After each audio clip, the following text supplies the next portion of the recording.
think we can all agree that the world has become a more dangerous place since Joe Biden was inaugurated U.S. president.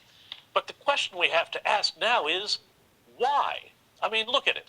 On Friday, Chinese forces committed their largest ever incursion into Taiwanese airspace, as worries grow by the day of a Chinese invasion of the Democratic Island Republic. Meanwhile, in the Middle East, Iran is on the march with its rebel militias now attacking Saudi oil fields and building up a stockpile of missiles that has Israeli planners increasingly nervous about a potentially devastating conflict happening sooner rather than later. And here in Australia, officials are now also worried that with the U.S. seemingly in retreat under Joe Biden, they need to dramatically up defense preparations to counter threats from the north, i.e. China. So, why are things getting so hot so fast? Surely the U.S. is still big enough and ugly enough to ward off anyone planning anything truly dangerous, right? Well, not so fast, because the U.S. military, I am sorry to report, has fallen prey to invading armies of PC wokesters, human resources, PowerPoint jockeys, and identity politics radicals. So instead of being on alert to fight foreign enemies, the U.S. military is now being used to ferret out domestic foes, i.e., anyone to the right of the Biden administration.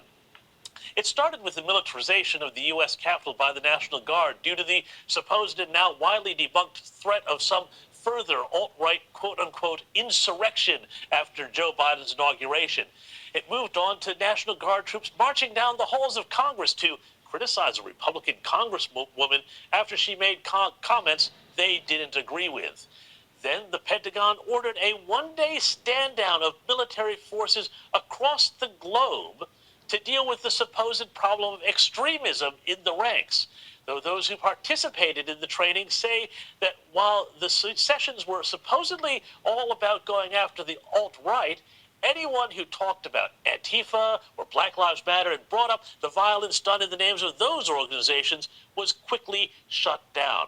The sessions instead, many who participated report, were really about ferreting out anyone guilty of wrongthink on the right.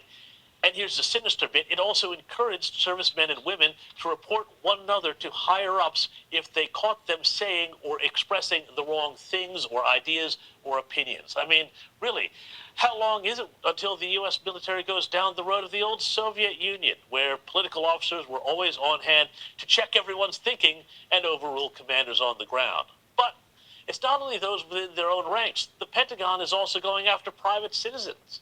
After Fox News' Tucker Carlson slammed America's increasingly feminized woke military, the Pentagon and many of its top generals launched a full-court press on social media to denounce Tucker Carlson a private citizen.